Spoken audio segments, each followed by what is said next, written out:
गुरुग्राम जिले की 3 विधानसभाओं से बीजेपी बदलेगी उम्मीदवार। गुरुग्राम जिले के तीनों विधायकों के बीजेपी काटेगी टिकट। पटौदी, सोहना और गुरुग्राम में उतारेगी बीजेपी नए चेहरे। सुधीर सिंगला का गुरुग्राम विधानसभा से कटेगा टिकट। सत्यप्रकाश जरावता और संजय सिंह की टिकट पर भी चलेगी कैची। नमस्कार दोस्तों, मेरा नाम है राज के वर्मा और आप देख रहे हैं रिपोर्टर जी। आपने अगर रिपोर्टर जी चैनल को सब्सक्राइब नहीं किया तो दोस्तों सबसे पहले चैनल को जरूर सब्सक्राइब कर लीजिए। चलिए बात करते हैं विधानसभा चुनाव की, क्योंकि इस विधानसभा चुनाव में बीजेपी ने पूरा जोर लगाया हुआ है कि किसी भी तरह से तीसरी बार हरियाणा में सरकार बनानी है।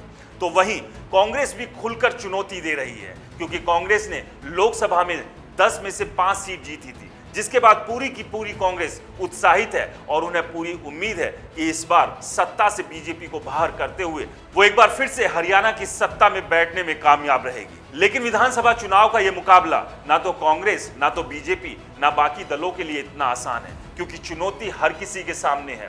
कांग्रेस को अगर लगता है कि वो आसानी से हरियाणा की सत्ता की कमान हासिल कर लेगी तो ऐसा मुश्किल है, क्योंकि पीछे पीछे बीजेपी भी लगातार अपनी रणनीति को बदल और नई बना भी रही है, और उसी के चलते मौजूदा विधायकों से लेकर मंत्रियों की एक लंबी लिस्ट है जिनकी टिकट बीजेपी इस बार काट देगी। तो चलिए बात करते हैं आज गुरुग्राम जिले की। 2019 के विधानसभा चुनाव में बीजेपी को गुरुग्राम जिले की 4 विधानसभा में से 3 पर जीत मिली थी, जिसमें सोहना, पटौदी और गुरुग्राम शामिल थे। लेकिन बादशाहपुर सीट की बात करें तो यहां से बीजेपी के उम्मीदवार मनीष यादव निर्दलीय उम्मीदवार राकेश दौलताबाद के सामने हार गए थे, यानी कि 4 में से बीजेपी को 3 सीटें मिली थी।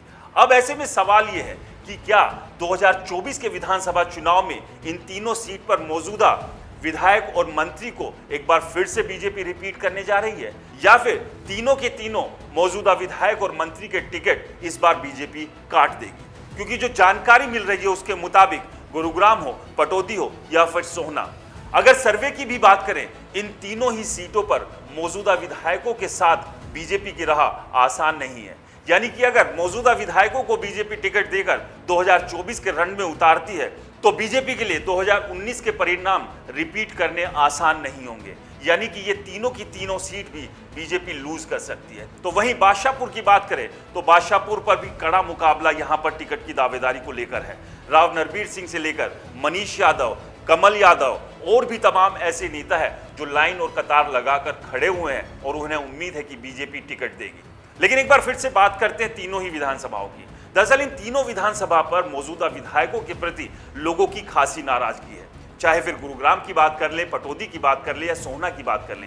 बेसिक इंफ्रास्ट्रक्चर को लेकर बहुत ज्यादा काम हुआ नहीं है। स्वच्छता की बात कीजिए, सड़कों की बात कीजिए, पानी की बात कीजिए, स्वास्थ्य की बात कीजिए, शिक्षा की बात कीजिए, और सबसे बड़ी बात अपने इलाके की बात उठाने की बात कीजिए। इस सब में तीनों ही मौजूदा विधायक कहीं ना कहीं पीछे रहे, और बीजेपी को लगता है कि अगर तीनों विधायकों को उसने रिपीट किया तो पिछली बार 4 में से जो 3 सीटें आई थी वो कहीं 0 ना रह जाए। तो ऐसे में गुरुग्राम जिले की चारों विधानसभाओं पर बीजेपी बड़ा उलटफेर करते हुए कुछ ऐसे चेहरों को उतार सकती है जो सभी को सरप्राइज करेंगे, और उनके सहारे बीजेपी कोशिश ये करेगी कि चारों विधानसभाओं को जीतकर अपने नंबर किसी तरह से विधानसभा में अच्छे कर सके।